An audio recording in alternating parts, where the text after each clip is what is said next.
Everyone, so Ritik Singh welcome you all on this channel of mine with a new poem, and that is Crossing the Bar by Alfred Lord Tennyson. So first of all हम ये जानेंगे कि जो ये poet है हमारे, ये जब 80 इयर्स मतलब 80 साल के थे तब इन्होंने ये पोएम लिखा था। और 80 साल का इंसान अगर है तो आप खुद समझ सकते हैं कि वो अपने डेथ के बहुत करीब है। और कहते हैं ना जो वो सिक्स सेंस होता है, तो उस सिक्स सेंस के हिसाब से इनको ऐसा फील हो रहा है कि अभी आने वाले 1-2 साल के अंदर ही इनकी डेथ हो जाएगी। और मतलब हुआ भी यही, like he wrote this poem when he was 80 years, और जब वो 82 या 83 इयर्स के थे तब उनकी डेथ हो गई। तो that was the situation here. So let's start the poem. Sunset, an evening star and one clear call for me. So what it is said है कि सनसेट मतलब कि सूरज ढल रहा है और इवनिंग स्टार मतलब कि वीनस। मोस्टली अभी भी बहुत वेस्टर्न कंट्रीज में जो वीनस है वो अक्सर दिख जाता है लाइक शाम के समय। तो कहते हैं कि सूरज ढल रहा है, वीनस दिख रहा है, and one clear call for me. और जो बहुत बेसिक डायलॉग्स होते हैं, आपने बहुत बार सुना होगा बुजुर्गों का कि मेरा बुलावा आ गया, मेरा बुलावा आ गया। तो उस तरह से ये भी कहते हैं कि ऐसा फील हो रहा है कि अब ये मेरा बुलावा आ रहा है। And may there be no moaning of the bar when I put out to sea. अब बार क्या होता है?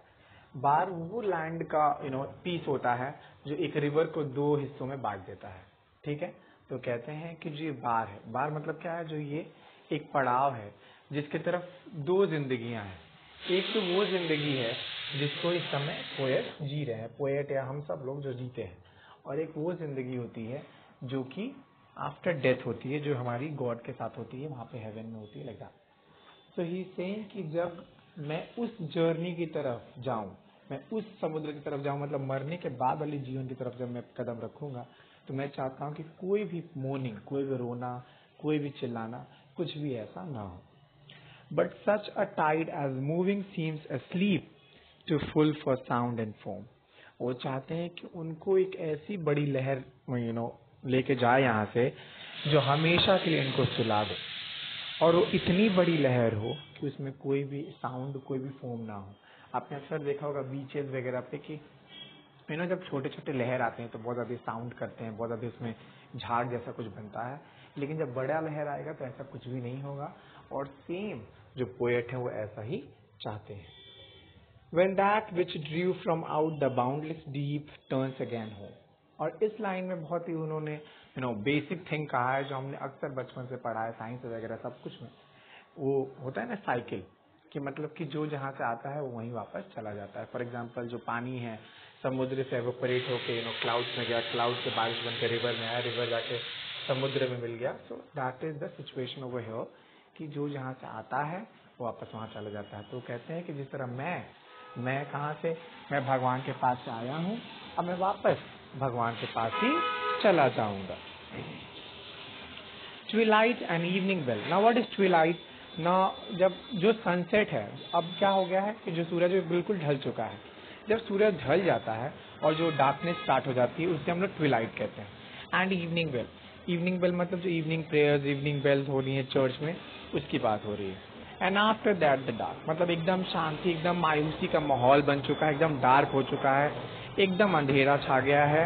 And may there be no sadness of farewell when I embark. और अब मैं ये चाहता हूँ कि जब मैं एम्बार्क मतलब एक जर्नी, जब मैं अपनी मौत की जर्नी की तरफ बढ़ूं, मौत की जर्नी की तरफ चलूं, तब मैं चाहता हूँ कि कोई भी सैडनेस ना हो, कोई भी रोना चिल्लाना ना हो।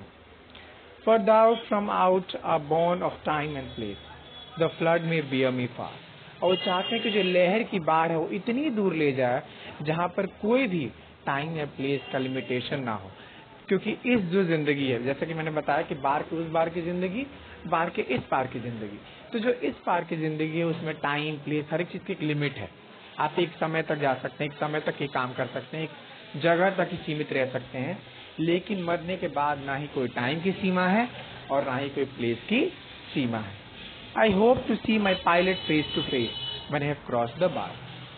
और यहाँ पे पायलट को रेफर किया गया गॉड से, क्योंकि गॉड ही हैं जो इस दुनिया के पायलट हैं, जो इस दुनिया के शिप को चलाते हैं। तो कहता है पोएट कि जब मैं इस बार को क्रॉस करूं तो मैं चाहता हूं कि मैं अपने गॉड, अपने पायलट से फेस टू फेस मिल सकूं। So this was all about the poem Crossing the Bar. Thank you very much.